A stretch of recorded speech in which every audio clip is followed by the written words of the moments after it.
नमस्कार, जनभावना टाइम्स में आपका स्वागत है। मैं हूं अंकिता। महाराष्ट्र में एकनाथ शिंदे के मुख्यमंत्री बनने के बाद पहली बार उद्धव ठाकरे का बयान सामने आया है। उन्होंने शुक्रवार को शिवसेना भवन पहुंचकर मराठी कार्ड खेला और पार्टी पर दावा ठोका। उद्धव ने प्रेस कॉन्फ्रेंस करते हुए कहा कि ये जो कहा जा रहा है कि सीएम शिवसेना का है, वो गलत है। शिंदे शिवसेना के सीएम नहीं है। उद्धव ने कहा कि सत्ता के लिए रातों रात खेल किया जा रहा है। उद्धव ठाकरे ने इस दौरान नई सरकार को बधाई भी दी, लेकिन साथ में ये भी कहा कि महाराष्ट्र को बर्बाद ना करें। उन्होंने कहा कि भले ही सत्ता के लिए कुछ लोगों ने बड़ा खेल कर दिया, लेकिन मेरे दिल से वे लोग महाराष्ट्र को नहीं निकाल सकते। यहाँ तो लोकतंत्र का मजाक उड़ाया जा रहा है। सत्ता में आने के बाद से ही इन लोगों ने आरए के फैसले को पलट दिया है। उन्होंने कहा कि मुंबई के पर्यावरण से छेड़छाड़ ना की जाए। मैं इन लोगों से अपील करता हूं कि महाराष्ट्र को बर्बाद ना करें। मुझे सीएम की कुर्सी जाने का दुख नहीं है, लेकिन मेरी पीठ में खंजर भोंका गया है।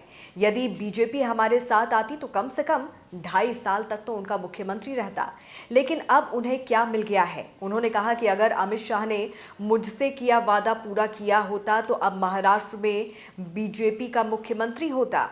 उद्धव ठाकरे ने इशारों ही इशारों में देवेंद्र फडणवीस के डिप्टी सीएम बनने पर भी तंज कस दिया।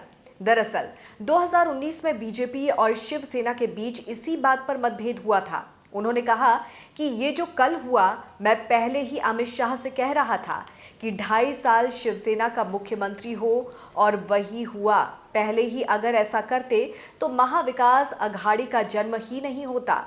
जिस तरह से सरकार बनी है और एक तथाकथित शिवसेना कार्यकर्ता को मुख्यमंत्री बनाया गया है। मैंने अमित शाह से यही तो कहा था, ये सम्मान पूर्वक किया जा सकता था।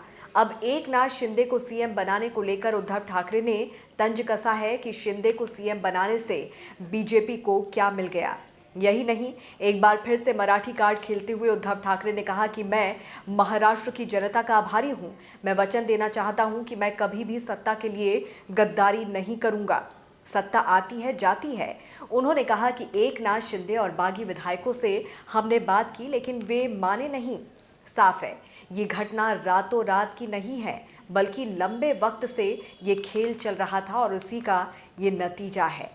इस पर आपकी क्या राय है, ज़रूर हमें कमेंट करके बताइए। देश दुनिया की तमाम खबरों को विस्तार से जानने के लिए आप हमारी वेबसाइट www.thejbt.com को लॉगिन कर सकते हैं। जुड़े रहिए जनभावना टाइम्स के साथ।